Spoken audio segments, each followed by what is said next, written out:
Welcome back, everyone. I've recently asked for some more questions for another Q&A, and so here we go. So one question that came up was, do you recommend using a MIDI breath controller, and can you say that it is the future of MIDI controllers? No, breath controllers have been around for quite a while now. And they have not become a standard because they're really only kind of useful for people that play wind instruments, right? So they're a beautiful thing, but they're not widely used. It's really only an advantage it would be an advantage for me, I guess. I definitely want to try it at some point. Because I think especially woodwind players would benefit from that. But most people aren't woodwind players. I would argue that most media composers come from either guitar or some keyboard instrument. And it would be kind of difficult because it's a very specific thing, the breath and finger coordination. That's something that needs to be learned. And it's something that would be easy for me and easy for any woodwind player, but not really easy for anyone who comes from guitar or keys or percussion or anything like that. What I would honestly love is a really simple plugin that can translate singing into MIDI. I would love to be able to just sing a line and then have that line be translated into MIDI. I know there are some tools, but I've tried 2 of them and they didn't quite work. I could theoretically use Melodyne, but that's kind of a convoluted process. So yeah, I would love for someone, or maybe it's already out there and I just don't know about it, but I'd love for someone to invent a plugin where I could just hit record on a MIDI track, I sing into the mic, and then something translates what I'm singing into actual MIDI notes.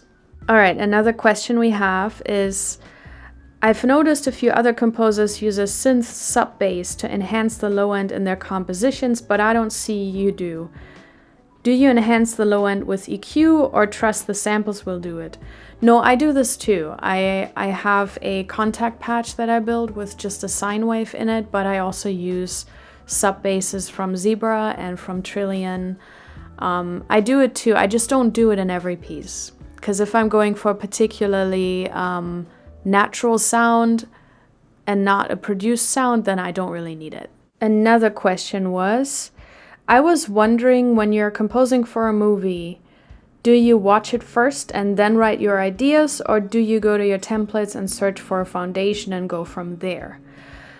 No, 90% of the time I will have some kind of cut available to me of the film. It can be the director's cut, can be producer's cut, network cut, whatever it is, some kind of soft lock, sometimes even locked picture. Or if we're earlier on in the process and they don't have a director's cut yet, then I might just get some roughly edited dailies from their set. But I will have some kind of picture 90% of the time. However, I never start putting down ideas before I have not gotten input from the creatives in charge. Because even if I have picture, that doesn't really tell me what we're going for, because there are a million ways to score a movie. So we'll either have a short briefing, like a short call, where they just kind of give me the rundown of the general direction we're going in, or we will have an actual lengthy spotting session where we go through scene by scene and actually talk about every single, storytelling moment and what they want there. I have a video about spotting sessions if you want to check that out. And then after that, I will go into my general template and find ideas and kind of see if I need to change my template a little bit for this project. I will start writing themes into that template and kind of start molding it however I need it for this project. And then I will save that as my project template with any additional things I've added, with any mixing things I've added, any additional instruments, whatever is needed for that particular project. On very rare occasions, I'm involved much earlier in the process. That's usually when you have a special relationship with the director and they bring you on really early and they just kind of give you a synopsis and a general direction to go in, and you will start writing before they've started shooting because maybe they want to use the music for the shoot or for editing or for temp music already. So there are situations where I will start before I have picture, but it's very, very rare. Another question is, do you collaborate with other composers to produce music? Yes, I do. On some projects, it's an equal collaboration. I haven't done that in a while, but where I would be paired with another composer equally, and we would write the score together because maybe one of us couldn't do it on our own because, we were on another project at the same time, or, whatever happened. Maybe it was a creative choice to have two people. But I've definitely done that. Then I've also done the thing where another composer would have written the main title theme. Usually it's like a name composer that they want to write the main titles, and then someone else will do the actual score. So I've done that, and a lot of my friends who are my age are doing that right now or have done that in the past as well. But most of the time these days, it's kind of different. It's a collaboration between me and my team. And it's different because it's not really an equal collaboration in that sense, because at the end of the day, I pay them to fulfill my creative vision. So this scenario usually happens when I see, okay, I can't do this movie all by myself. It's too much music. There's not enough time. I'm going to need help in order to deliver the quality that I want to deliver. And so I bring on additional writers who can do the smaller scenes, who can adapt my themes, my sound. But the goal is really for them to sound a lot like me and to use my material. That way I can focus on the bigger stuff, and then we all have enough time to do the score, the right way, whatever that means. To me, it means, with the highest quality level possible, because otherwise we'd have to cut corners. But like I said, that collaboration is a little bit one-sided because it is work for hire, so they are bound by my themes, my sound, and my direction. And the last question, what are the most common misconceptions people have before going into film score composing? What are the things they usually aren't prepared for? That's a really good question. I'd say definitely the raw reality of doing this job. It usually hits people a couple months in, and it's not a good moment.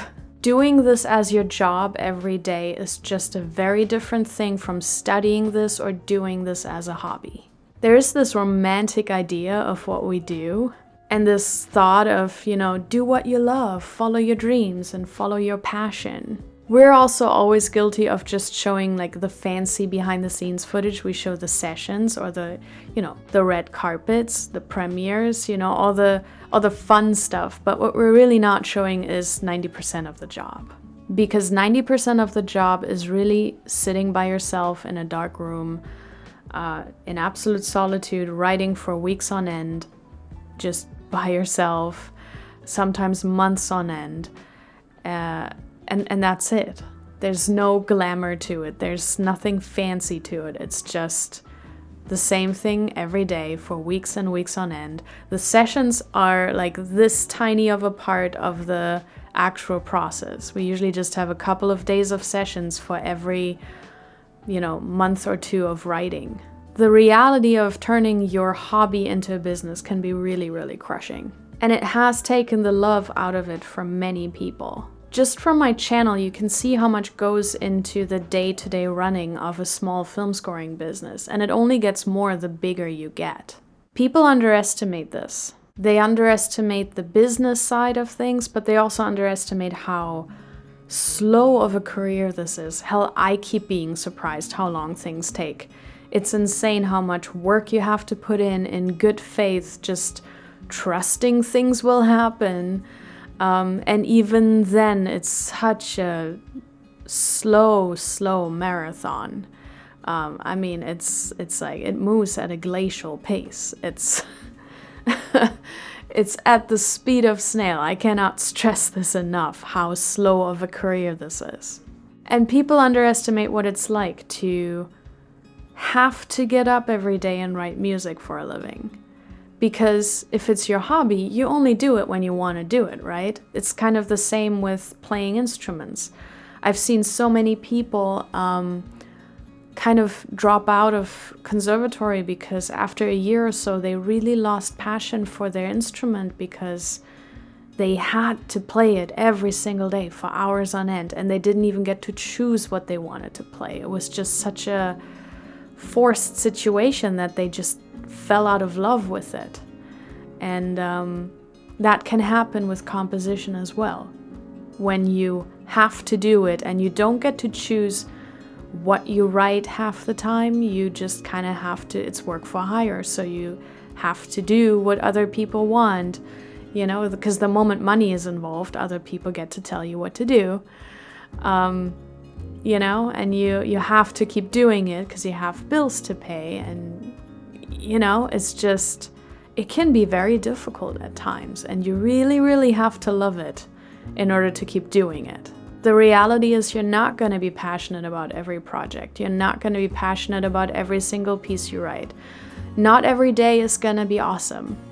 There are going to be great days, there are going to be shit days, there are going to be average days, probably most of the time, days that are just fine. It's kind of like a long-term relationship where once the honeymoon phase is over and, you know, the novelty of it wears off, it's kind of work, you know, to keep it going and to get through kind of the tough times and kind of fall in love with it again and then have great times, but then you also some days fall out of love with it for a little bit. You know, deep down you know you love it, but there are just days where it's really hard to sit down and do it. Some days you just don't like it. This doesn't mean you're not grateful to be doing this for a living. It just means that, you know, you have to accept the reality that not every day is going to be sunshine and rainbows. That's just it. A lot of sacrifices have to be made when you decide to be any kind of professional artist and turn your hobby into your profession, into your income, and make it a job. I hope this was helpful. I got more Q&As coming up. I have not forgotten about the other questions. And if you want to support me, go to buymeacoffee.com. Link is in the description, and I'll see you next time.